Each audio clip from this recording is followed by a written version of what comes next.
შიცის ვირუსთან ბრძოლის თვალსაზრისით საქართველოს წარმატებული ქვეყანაა და ეპიდემიურად საშიში მდგომარეობა არ არსებობს. დავით სერგენკომ ამ ინფექცია შიცის 8 ახალი შემთხვევის დაფიქსირების თაობაზე გააკეთა კომენტარი.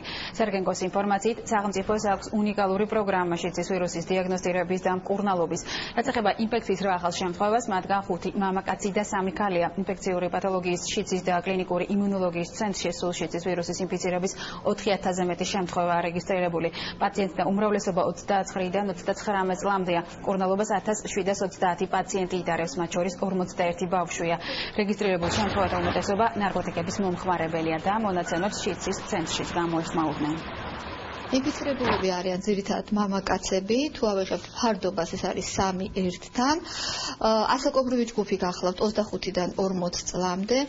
ამ მიმდინარე ახალ შემთხვევებში ბავშვთა შორის გამოვლენა არ აქვს საბედნიეროდ. ძირითადად როგორც გითხარით, ეს არის გამოვლენა მამაკაცთა შორის.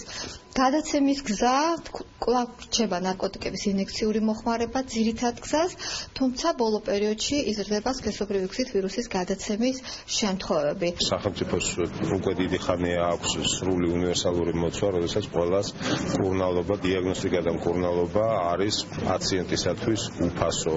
ეპიდემიოლოგიური საშიში მდგომარეობა არ აღინიშნება საქართველოს ალბათ ბოლო წლებში, მე არ ვიტყვი რომ მხოლოდ ბოლო 1 წლის განმავლობაში, ბოლო წლებში არის ერთ-ერთი წარმატებული ქვეყანა შიცთან ბრძოლის კუთხით.